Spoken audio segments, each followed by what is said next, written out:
నాయుడు గారు, మీరు ఈ రకంగా టీటీడీ చైర్మన్గా ఉండి ఇంత దారుణంగా మాట్లాడటము, నేనేదో వెంచర్లో 30-40 కిలోమీటర్లకు రోడ్డు వేసినానట, నిరూపించండి నాయుడు గారు. నేను దేనికైనా ఒకటి సిద్ధం.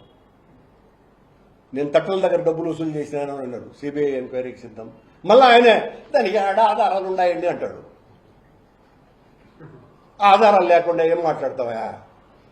నేను నీతో నీ గురించి మాట్లాడాలంటే 1 కోటి ఉన్నాయి. 1 కోటి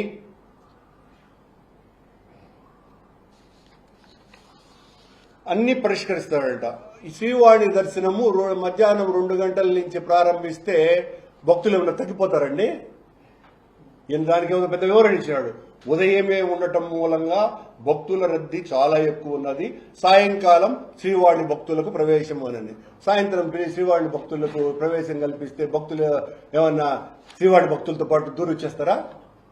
అలా అనాలోచితమైనటువంటి మాటలు. మీకు మీరు చాలా మేధావిగా మాట్లాడుకుని అనుకుని ఆ మేధావితనమంతా కూడా చూపిస్తే అక్కడ ఉన్నటువంటి వాళ్ళు ఐఏఎస్ ఆఫీసర్లు, శ్యామలరావు గారు కానీ ఆయన ఐఆర్ఎస్ ఆఫీసర్ వెంకయ్య చౌదరి గారు కానీ చాలా తెలివైన వాళ్ళు మిమ్మల్ని చూసి నవ్వుకుంటూ ఉంటారు. వాళ్ళు ఇలాంటి వాడు వచ్చినాడండి, మాకు అర్థం కాలేదు, మా 30 ఏళ్ల సర్వీసులో ఇలాంటి వాడిని భరిస్తాడామేనని. ఇవన్నీ కూడా బయటకు వచ్చేటువంటి విషయాలు నాయుడు గారు.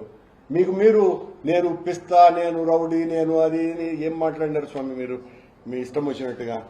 అటవీ ప్రాంతం ఉందంట, విస్తీర్ణం మరింత పెంచాలని కోరుకుంటున్నాడంట. తిరుమలకు అటవీ ప్రాంతాన్ని మరింత టీటీడీ పరిధిలోకి. ఇవన్నీ కూడా ఊహల్లోటువంటి మాటలన్నీ కూడా చాలా ఎక్కువగా మనం ఎన్నైనా మాట్లాడవచ్చును. ఆచరణలో చేయటమే అన్నింటికంటే కూడా చాలా కష్టమైనది. ఆచరణలో మీరు చేసినటువంటి ఒక్క చిన్న పని కూడా లేదు.